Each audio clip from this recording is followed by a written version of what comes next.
Synchronous মেশিনের derivation করার সময় আমরা আর ওয়াই বি প্রত্যেকটা ফেজকে আমরা কনসেন্ট্রেটেড ধরি। প্রত্যেকটা পোলের মধ্যে আর ফেজ একটা মাত্র স্লটের মধ্যে কনসেন্ট্রেটেড হয়ে আছে, ওয়াই ফেজ একটা স্লটের মধ্যে কনসেন্ট্রেটেড হয়ে আছে, বি ফেজ একটা স্লটের মধ্যে কনসেন্ট্রেটেড হয়ে আছে। সেকেন্ড পোলের আন্ডারে আর ফেজ আবার একটা স্লটে, ওয়াই ফেজ একটা স্লটে, বি ফেজ একটা স্লটে, এবং যতগুলো পোল থাকবে প্রত্যেকটাতে আর ওয়াই বি কনসেন্ট্রেটেড হয়ে আছে বলে আমরা অ্যাজিউম করেছিলাম।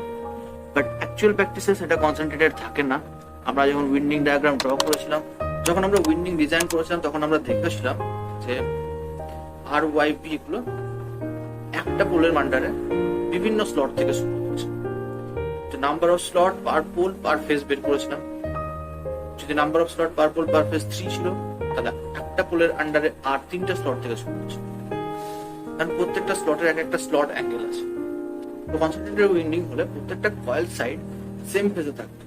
যেহেতু আমরা ডিস্ট্রিবিউটেড উইন্ডিং ইউজ করছি, কয়েল সাইড গুলো স্লট অ্যাঙ্গেল দিয়ে একটা থেকে ফেজ ডিসপ্লেসড হয়ে আছে। সাপোজ আমি একটা এক্সাম্পল নিই, যেখানে 36 নাম্বার অফ স্লট আছে, 4 pole 3 phase. Slot per pole হচ্ছে 9। আমরা কি জানি স্লট পার পোল হচ্ছে পোল পিচ, 9 হচ্ছে পোল পিচ। 1 পোল পিচ মানে 180 ডিগ্রি, তাহলে 9 slot equal to 180 degree, 1 slot equal to 20 degree, slot angle 20 degree. এখন slot per pole per phase যদি আমি বের করতে চাই, তাহলে number of slot that is 36 কে যদি আমি নাম্বার অফ পোল 4 এবং নাম্বার অফ ফেজ 3 দিয়ে ডিভাইড করি, তাহলে আমি পাচ্ছি 3 slot per pole per phase. তাহলে আর উইন্ডিং যখন শুরু হবে, পরপর 3টে স্লটের মধ্যে থাকবে। প্রত্যেকটা স্লট আমরা ক্যালকুলেট করেছি 20 ডিগ্রি করে ডিসপ্লেসড আছে। প্রত্যেকটা কয়েল সাইডে যে ইএসইএমএফ তৈরি হয়, ইএসইএমএফটা প্রত্যেকটা কয়েল সাইডকে 20 ডিগ্রি ফেজ ডিসপ্লেসড হয়ে থাকবে, বিকজ তাদের স্লট অ্যাঙ্গেল হচ্ছে 20 ডিগ্রি।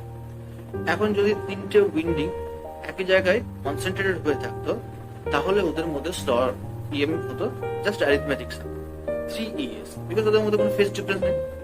এখন এটা 20 ডিগ্রি ফেজ ডিসপ্লেসড। এখন ভেক্টর সাম আমরা কি হচ্ছে দেখি। এই ডায়াগ্রামটা থেকে আমরা দেখতে পাচ্ছি যে প্রথম স্লটে যে ইএস ইএমএফটা তৈরি হয়েছে, সেটা 20 degree displaced from the resultant. তাহলে আমি এটা লিখতে পারি ইএস cos 20। নেক্সট ইএসটা হচ্ছে প্যারালাল টু রেজাল্টেন্ট, এটা লিখতে পারি ই। এখন যদি এই ডায়াগ্রামটার আমরা রেজাল্টেন্ট ড্র করি, তাহলে কি পাচ্ছি ইএস cos 20 ডিগ্রি, কারণ এটা 20 degree displaced from the resultant আছে। Next ES, next ES cos 20।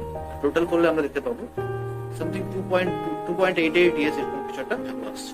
আমি যদি উইন্ডিং গুলোকে কনসেন্ট্রেটেড রেখে অ্যাড করছিলাম, তাহলে আমি 3 ইএস পাচ্ছিলাম।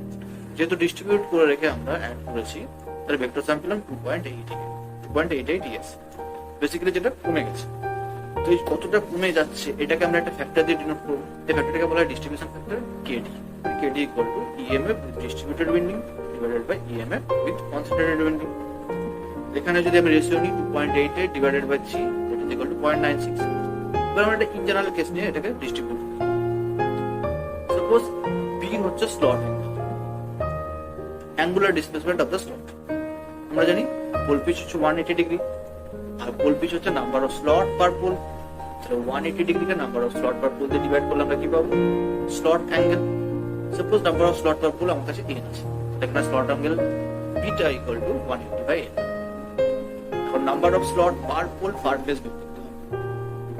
সাপোজ এটাকে অ্যাজিউম করলাম n, টোটাল স্লটকে number of pole number of phase দিয়ে ডিভাইড করলে আমি number of slot per pole per phase পাবো। মানে একটা পোলের আন্ডারে একটা ফেজ কটা স্লট কন্ট্রিবিউট করেছে, সেটা হচ্ছে number of slot per pole per phase. Basically এই ফেজ, সেম ফেজ যখন পোলের আন্ডারে ডিফারেন্ট স্লটকে কন্ট্রিবিউট করছে, তখনই ওদের মধ্যে ফেজ ডিফারেন্স তৈরি হচ্ছে। তার জন্য আমাদের এই ডিস্ট্রিবিউশন ফ্যাক্টরটাকে ক্যালকুলেট করতে হচ্ছে। তখন m ইনটু বিটা, এটাকে বলা হয় phase spread angle. Suppose ES is the voltage induced in the one coil, যেটা আমি আগেও আনসার করেছি। A B B C C D D এগুলো ডিনোট করছে প্রত্যেকটা কয়েল সাইডের ইনডিউসড ইএমএফ ES, বাট তারা ফেজ ডিসপ্লেসড হয়ে আছে, বিকজ তারা সেম স্লটে থাকলে ওরা সেম লাইনে হতো। এখন আমি কি করলাম, ও এ ও বি ও সি ও ডি ও ই এগুলো সবগুলো ইকুয়াল, এগুলোকে আর ধরবো, এটা ইকুয়াল টু আর। এখন ও পয়েন্ট থেকে এ বি এর উপর একটা পারপেন্ডিকুলার ড্র করতে হবে। ও এ বি একটা OAP হলো একটা সমকোণী ত্রিভুজ রাইট অ্যাঙ্গেল ট্রায়াঙ্গেল, যার OPA অ্যাঙ্গেলটা 90 ডিগ্রি, therefore OA হচ্ছে হাইপোটেনিউস and OP হচ্ছে পারপেন্ডিকুলার। আমরা কি জানি sin theta equal to perpendicular by hypotenuse. OAB যদি বিটা হয় তাহলে তার হাফ অ্যাঙ্গেল OAP হবে বিটা বাই 2, তাহলে AB divided by OA equal to sin beta by 2, perpendicular by hypotenuse equal to sin theta. এখন O এর জায়গায় যদি r বসিয়ে দিই তাহলে আমরা কি পাচ্ছি AP equal to r sin beta by 2, AB টা হবে তার double 2r sin theta by 2, তাহলে ফার্স্ট স্লটে কয়েল ইনডিউসড ইএমএফ হয়েছে 2r sin বিটা বাই 2। এরকম করে m নাম্বার অফ স্লট আছে, এরকম করে m number of slot per pole per phase আছে, প্রত্যেকটার জন্য যদি অ্যাড করি তাহলে কি হবে m into 2r sin beta by 2। তো এটা পেলাম আমরা arithmetic sum of the coil EMF. আর ভেক্টর সাম বের করতে হবে। ভেক্টর সাম বের করতে গেলে আমরা কি করব, যদি A ও B অ্যাঙ্গেল বিটা হয়, B ও C অ্যাঙ্গেল বিটা, C ও D অ্যাঙ্গেল বিটা, D ও E অ্যাঙ্গেল বিটা, টোটাল এরকম করে যদি m number of slot per pole per phase থাকে, টোটাল অ্যাঙ্গেল কত হবে m বিটা। আমি যদি A এর উপর একটা পারপেন্ডিকুলার ড্র করি OQ, তাহলে আমার AOQ হবে m বিটা বাই 2, আর AOQ right angle triangle, AQ হলো পারপেন্ডিকুলার, A হলো হাইপোটেনিউস। আবার আগের মতো sin n বিটা বাই 2 যদি করি তাহলে কি পাবো perpendicular by hypotenuse, that is AQ by OA। OA equal to r আগে আমরা অ্যাজিউম করে নিয়েছি, তাহলে AQ ইকুয়াল টু কত হচ্ছে r sin m beta by 2। AE কি হবে তার ডবল হবে 2r sin m beta by 2। তাহলে ভেক্টর সাম আমরা পেয়ে গেছি 2r sin m beta by 2, arithmetic sum পেয়েছি m into 2r sin beta by 2। এই দুটো রেশিও নিলে আমরা কি পাবো ডিস্ট্রিবিউশন ফ্যাক্টর, এই দুটো রেশিও নিলাম আমরা কি পেলাম sin m beta by 2 by m sin beta by 2। এটা বেসিক্যালি আমাদের ডিস্ট্রিবিউশন ফ্যাক্টর। এখন বিটার ভ্যালু যদি খুব স্মল হয় তাহলে m sin বিটা বাই 2 টাকে আমরা m বিটা বাই 2 লিখতে পারি, যেখানে m বিটা বাই 2 কে আমরা রেডিয়ান ইউনিটে ইউজ করি। এখানে একটা কোশ্চেন দেওয়া আছে, calculate the distribution factor for 36 slot 4 pole single layer 3 phase.